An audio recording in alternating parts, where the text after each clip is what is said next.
නිදහස් අධ්‍යාපනය පරපුරෙන් පරපුරට හිමිවන සර්වකාලීන උරුමයක් වන බව සහතික කිරීමට නිරන්තරයෙන් කැපවෙන කාලීන ශිෂ්‍ය ව්‍යාපාරයට නායකත්වය දෙමින් ශිෂ්‍ය අරගලයේ ශක්තිමත් යදමෙහි නව පුරුක් තැනීමට ශක්තියක් වන කොළඹ විශ්වවිද්‍යාලයේ මහා ශිෂ්‍ය සංගමේ සභාපති අශාන් සම්පත් සොයුරණි ඔබටයි මේ ඇරයුම අරගලයේ වේදිකාවේ අපත් සමගින් අදහස් විචාරණයට.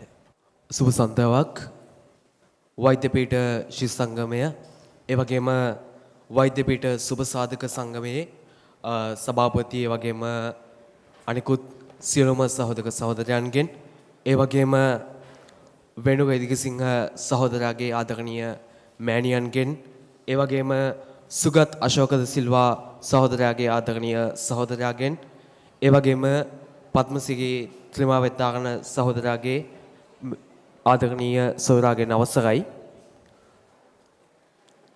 කොළඹ විශ්වවිද්‍යාලයේ වෛද්‍ය පීඨයේ විදියට අරගලය 2024 අපි ආරම්භ කරන්නේ වෛද්‍ය පීඨ සංගමයේ විදියට මිට මාස 2කට වඩා ඉහත කාලයකදී.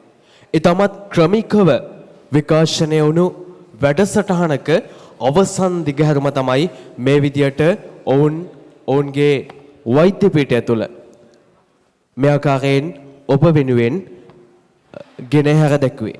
ඉතින් ඒ වගේම සමාවෙන්න ඕනි කොළඹ විශ්වවිද්‍යාලයේ මහා සංගමයේ නියෝජනය කරන අධ්‍යාපන අයිතිය උදෙසා සිසු ජන බලයේ කැඳවුම්කරු සහෝදරයා වගේම ජයවර්ධනපුර මහා සංගමයේ සභාපති සහෝදරයා ඒ වගේම පේරාදෙණිය මහා සංගමයේ ලේකම් සහෝදරයා ඇතුළු සියලුම ආයතන නියෝජනය කරන මහා සංගම් නියෝජනය කරන සියලුම සහෝදක සහෝදරයන්ගෙන් අවසරයි. 2024 වෛද්‍ය පීඨ ශිෂ්‍ය සංගමය මේ ආකාරයෙන් ආරම්භ කරන ලද අරගලය වැඩසටහන ඉතාමත් කොළඹ විශ්වවිද්‍යාලයේ පීඨ ශිෂ්‍ය සංගමයක් විදියට සමරපු දෙවන ශිෂ්‍ය වීර සැමරුම.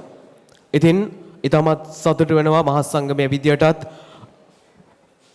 පීඨ ශිෂ්‍ය සංගමයක් විදියට ඔවුන්ට හැකියාව ලැබුණා මේ ආකාරයෙන් ඔවුන්ගේ ශිෂ්‍ය වීරයන්ට ලබා දෙන්න පුළුවන් ඉහළම ගෞරවය මේ ආකාරයෙන් අරගලය 2024 තුළින් ඔවුන්ට ගෙනහැර දැක්වීමට හැකියාව වීම සම්බන්ධයෙන් 1944 පේරාදෙණිය විශ්වවිද්‍යාලයෙන් ආරම්භ අරගලය තවමත් ඒ ආකාරයෙන්ම අනාගත පරපුරක් වෙනුවෙන් ක්‍රමිකව දිගහැරෙන අරගලයක්.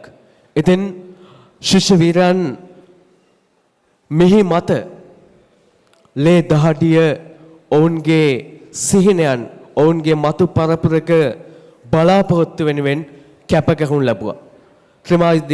ත්‍රිමා පද්මසිරි ත්‍රිමා විතාරණ ඒ වගේම වෙණු වේදික සිංහලා කොළඹ විශ්වවිද්‍යාලයේ වෛද්‍ය පීඨයේ මේ භූමියේ මේ බංකු තුල ඒ වගේම මේ ගොඩනැගිලි තුල හැදුණු වැඩුණු අපේම සහෝදක සහෝදරයන් ඔවුන්ගේ ජීවිතය පරිත්‍යාග කළේ අපේම අනාගත සුබ සිද්ධිය වෙනුවෙන් තමයි ඔවුන්ගේ ජීවිතය පරිත්‍යාග කරන්න කටයුතු කළේ.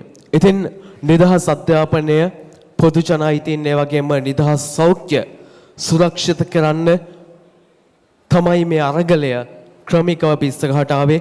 ඒ වගේම වෛද්‍ය පීඨ ශිෂ්‍යයන් විදියට උන්ට අවස්ථා කිහිපයකදී අවස්ථාව ලැබුණා උතුරු කොළඹ රෝහල ඒ වගේම සයිටම් අරගලය වගේ විශිෂ්ට වූ සටන් ජයග්‍රහණය කරන්නට අවස්ථාව ඉඩහසර ඔවුන්ට මේ අරගලය තුලින් තමයි හැකියාවයකට පන්නරය ලැබුණේ මේ අරගලය තුලින්.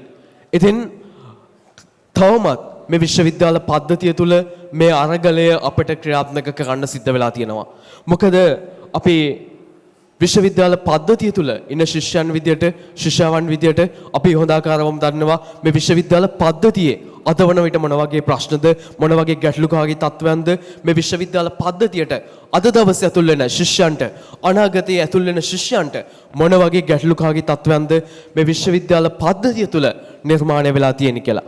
මේකට ආණ්ඩු තුලින් රජයන් තුලින් පරිපාලනය තුලින් මේ රටේ ඉන්න ආදරණීය විද්‍යාර්ථයන්ට උරුම කරලා දී තිබෙන තත්වයන් මොනවද කියන්න ඔබ අප හොඳාකාරවම දන්නවා. ඒක කොළඹ විශ්වවිද්‍යාලය ඇතුළු මෙරට සමස්ත රාජ්‍ය විශ්වවිද්‍යාල පද්ධතියටම පොදු තත්වයක්. මෙතනින් පරිබාහිරව ගිහිල්ලා කොළඹ විශ්වවිද්‍යාලයේ තියෙන අනිකුත් පීඨ 9 තුල තත්ත්වය ගත්තන් පස්සේ මීට වඩා හාත්පසින්ම වෙනස්. එවන හැම තත්ත්වයක් තුල තමයි අපි මේ ආකාරයෙන් හරි ශිෂ්‍ය වීග දිනයන් මේ ආකාරයෙන් සැමරුම් අපි ක්‍රියාත්මක කරන්න උත්සාහ කරන්නේ. ඉතින් විශේෂයෙන්ම මතක් කරන්නට අවශ්‍යයි ලාංකීය ශිෂ්‍ය ව්‍යාපාරය පිළිබඳව. ලාංකීය ශිෂ්‍ය ව්‍යාපාරය තමත් දිගු ඉතිහාසයක් තියෙන ව්‍යාපාරයක්. අපි කොළඹ විශ්වවිද්‍යාලයේ මහා සංගමයේ විදියටත් කොළඹ විශ්වවිද්‍යාලයේ විදියටත් ලොකු තන්වල ලොකු සටන්වල තනියම හුදකලාව නිගතුණු මහා සංගමයක්, ඒ වගේම හුදකලාව සටන් කරපු ආයතනයක්. ඉතින් අපි නිරන්තරයෙන් මතක් කරපු දේ තමයි මේ ලාංකීය ශිෂ්‍ය ව්‍යාපාරය නැවතත් එකතු විය යුතුයි කියන එක. ඒ සඳහා අවශ්‍ය මැදිහත් වීම ලාංකීය ශිෂ්‍ය ව්‍යාපාරයේ සිටින සියලුම ආයතන කළ යුතුයි කියන දේ අපි පුනා මතක් කරා කොළඹ විශ්වවිද්‍යාලයේ මහා සංගමයේ විදියට. ඉතින් ලාංකීය ශිෂ්‍ය ව්‍යාපාරය තුලින් ලාංකීය ශිෂ්‍ය ව්‍යාපාරය ඔබ අප කවුරුත් දන්නවා ලාංකීය ශිෂ්‍ය ව්‍යාපාරය තමයි ලංකාව තුළ රාජ්‍ය බලය නොමැතිව තිබෙන පුළුල්ම සිවිල් සංවිධානය. ඒ වගේම ආණ්ඩුවට බලපෑම් කළ හැකි, රජයන්ට බලපෑම් කළ හැකි, කැබිනට් එකේ ගන්න තීරණ හකුලන්න පුළුවන් ව්‍යාපාරය තමයි මේ ලාංකීය ශිෂ්‍ය ව්‍යාපාරය. ඉතින් අපි යෝජනා කරනවා මේ ලාංකීය ශිෂ්‍ය ව්‍යාපාරය තුල අපිත් ඉන්නවා. ඔබත් දන්නවා මේ වන විට රටේ තියෙන තත්ත්වය මොනවද? මොන වගේ තත්ත්වයන්ද මේ රට තුල අපිට ලබාගත යුතු ජයග්‍රහණ ගණනාවක් තියෙනවා. එක අතකින් ජාතික අධ්‍යාපන ප්‍රතිපත්තිය, අනෙකුත් අතින් පෞද්ගලික වෛද්‍ය විද්‍යාල බිහිවීම වගේ ගැටලුකාරී තත්ත්වයන් ගොඩක් අද වන විට නිර්මාණය වෙලා අවසන්. ඉතින් අපි ආරාධනා කරනවා මේ ශිෂ්‍ය ව්‍යාපාරය පුළුල් කිරීමට. අපි ශිෂ්‍ය ව්‍යාපාරය තුල සිටින සියලුම ආයතන වලට නායකත්වයට අපි ආරාධනා කරනවා මේ ශිෂ්‍ය ව්‍යාපාරය තුල අපි නිවැරදි ලෙස හිට ගන්න ඕන කියන කාරණය මතක් කරනවා. ඉතින් අපි විශේෂයෙන්ම ස්තුතිවන්ත වෙන්න කැමති වෛද්‍ය පීඨ ශිෂ්‍ය සංගමයට, ඒ වගේම වෛද්‍ය පීඨ ශිෂ්‍ය සුබසාධක සංගමයට මේ ආකාරයෙන් අරගලය 2024 ඔබට සාර්ථක කර ගැනීමට හැකියවීම සම්බන්ධයෙන් ඉතින් සියලු දෙනාට ජය පතමින් මම කතාව අවසන් කරනවා.